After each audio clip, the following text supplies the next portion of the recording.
Good morning, you're watching Business World Live. I'm Danie Laurel. It's the start of a new trading day, but first let's kick off with our top story. The country's economy may only return to pre-pandemic GDP levels by the fourth quarter of next year. That's according to ING Bank's senior economist in Manila, Nikki Mapa, who said the Bangko Sentral is likely to provide continued support for the economy by avoiding any further policy actions this year before slashing 50 basis points in 2022. Mapa said the domestic GDP may grow by 5.1% this year, but mainly due to base effects from the 9.5% slump last year. This forecast is lower than the 6.5% to 7.5% target given by the economic managers. Mapa said consumption, which makes up 70% of the economy, is unlikely to see big gains as the job is still, quote, not looking rosy. He said it will be difficult to expect a strong bounce back when unemployment remains high. Latest data showed that joblessness stood at 8.7%, that's equivalent to over 3.8 million Filipinos. But Mapa noted that government spending could be a boost to the economy. And meanwhile, analytics firm Global Data said the Philippines may post the second highest GDP growth in Southeast Asia this year. The company forecasts the local economy to grow by 8.4% this year.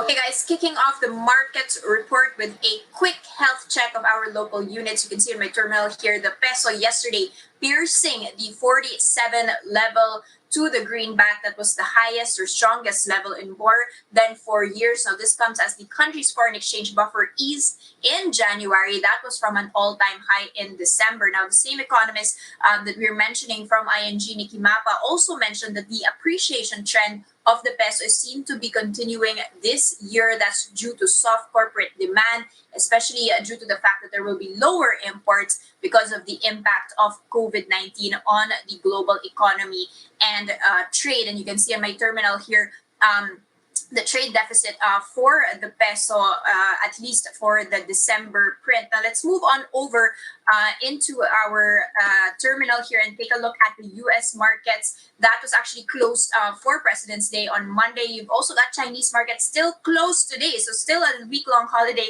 over in China. But you've actually got Europe in focus, at least yesterday. You've got the stocks climbing there. That was led by a surge in the FTSE 100 index after the UK had reported they have hit a vaccination milestone. So quite a surprise there, FTSE 100 up by 2.5%. Meanwhile, you've also got the Euro area finance ministers to be discussing today, Europe time, what their plan will be in terms of the current economic situation and their outlook and whether they can start reopening the economy. But overall, you've actually got global equities rising for 11 straight sessions to all-time highs yesterday. Another one that's also largely on the upside is crude oil. That's at a 13-month high, but that also comes as supply side issues start hounding. There was an Arctic blast over in the United States. Now you can see on my terminal here the open markets like the Nikkei 225 over in Japan up by 1 2/10%.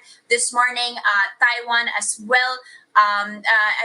Kospi, so to speak, is also up this morning, but also diverging fortunes there for the Kosdaq, which is down by 0.4%. And over in Singapore, the FTSE Straits Times is up by 0.2%. Now let's take a quick peek at our own local boards and how we are performing this morning, especially after seeing quite a pullback yesterday amid or despite the fact that we did have quite strong value turnover. So 19.4 billion pesos worth of trades yesterday. It does seem to be the case that we are inching our way back up to 7,000 levels. Really just a little few points shy of that level. But this according to AAA's Chris Mangon, investors still taking a rather cautious approach. We are waiting on changes in government policies regarding mobility and business restrictions. I recall that there have been quite some announcements yesterday, but also a lot of pushbacks, particularly in terms of opening or reopening leisure activities like cinemas.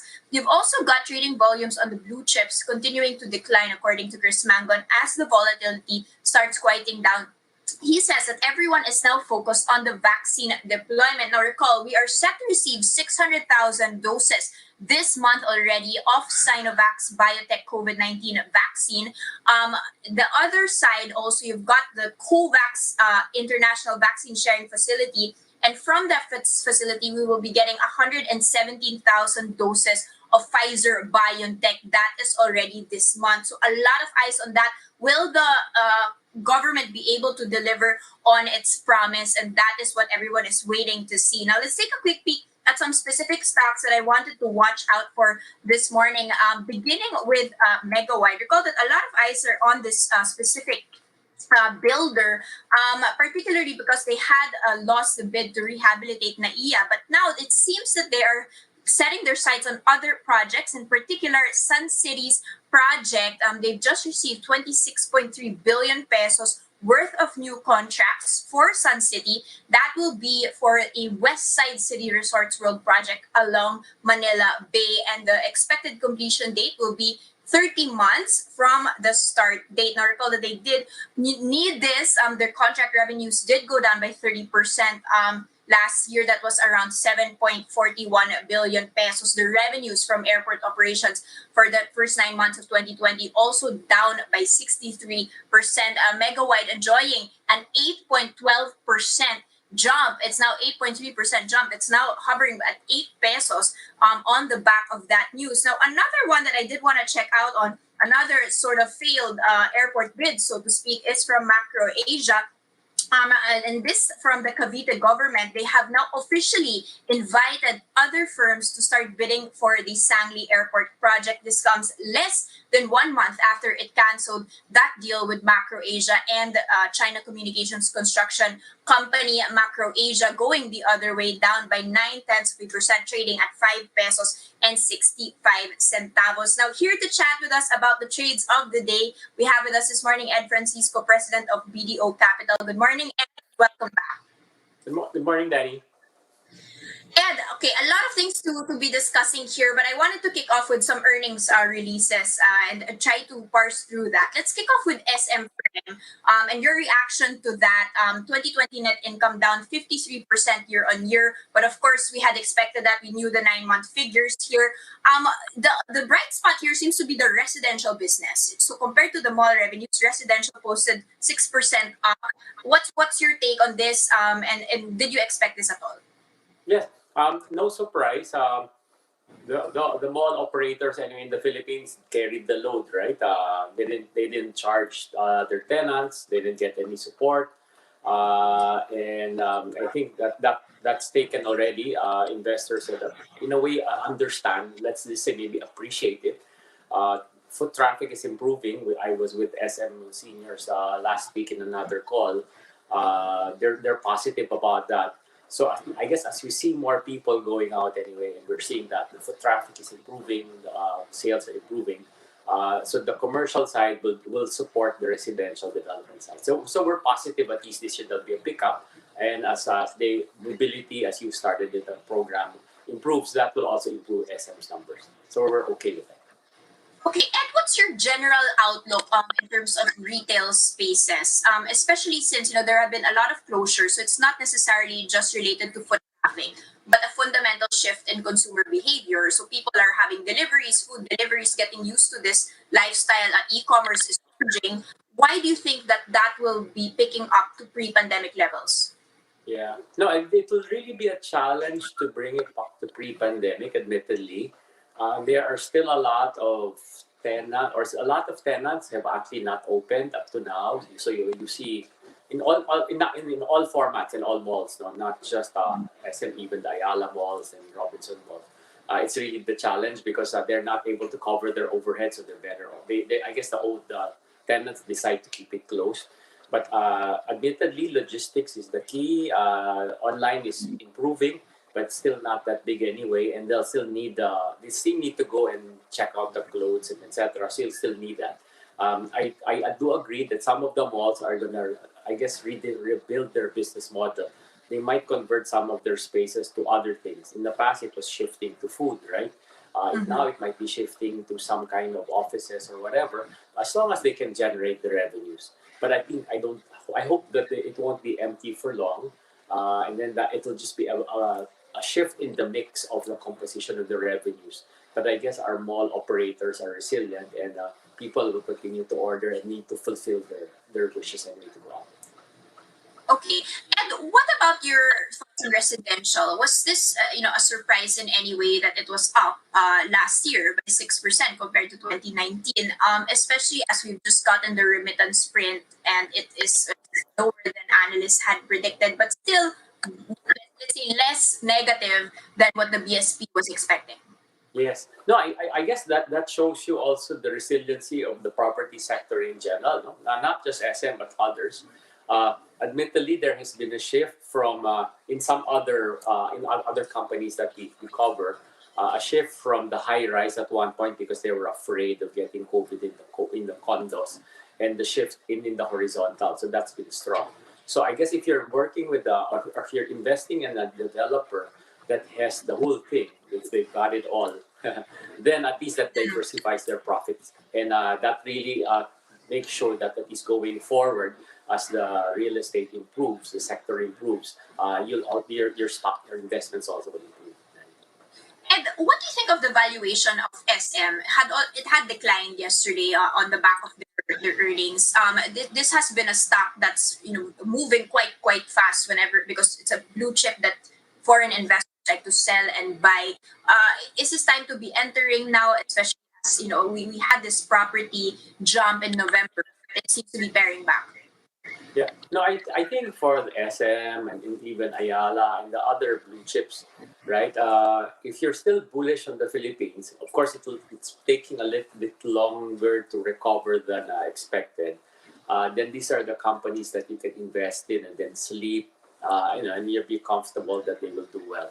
Even during the height of the COVID, right? Their numbers went down, but they significantly bounced back. It's the banks that have had trouble coming back to pre-pandemic, Okay. but the real estate are okay. Okay, so real estate for you, okay. And let's move on to JFC, another one that's very interesting to watch out for, because despite the drop or net loss actually of 2020, they're very bullish in spending, double-digit increase in capex here, opening 50 Yoshinoya stores in the long term. What's going on here? Why are they so bullish about that? And you've already mentioned that there's going to be a pickup in traffic, but nevertheless, will there be a pickup in people really eating and dining in the short term? Yeah. No, I think what's good about them is in fairness to them also, they announced anyway, right? They were closing some stores.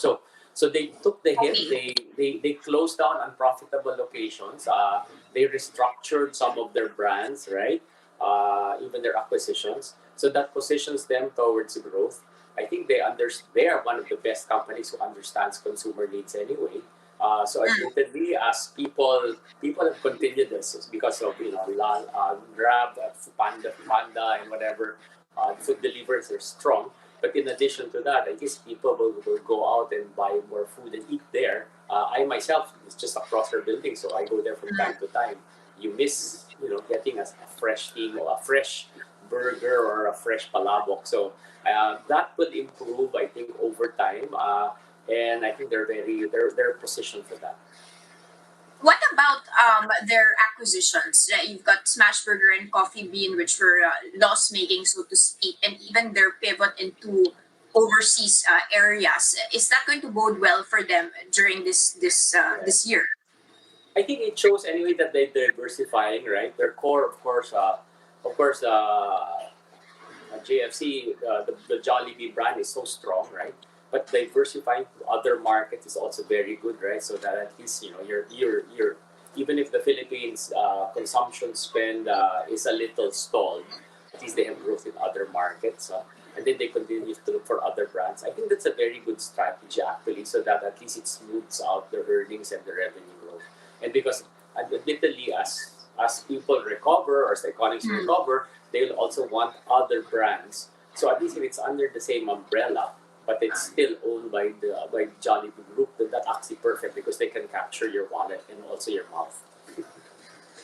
Finally, Ed, Converge. What's the story here on SpaceX? Is this all speculation? Do you have some intel on that? And is there Okay. any fundamental drive for this? Well, as we've all seen, no, the stock price has been fantastic. It's been appreciating a lot.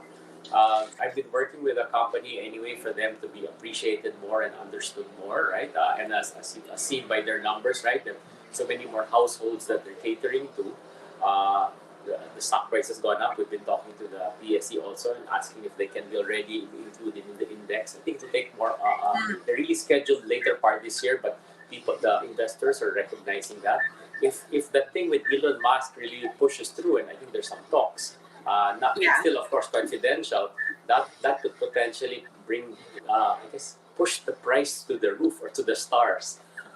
For sure. Okay, so a lot of things to be watching out for from Converge, already trading quite high compared to its IPO level, 18 pesos and 78 centavos. They're one to be watching out for, especially in the near term. Thank you so much for those insights, Ed Francisco, President of BDO Capital. All right, thank you. Thank you, sir.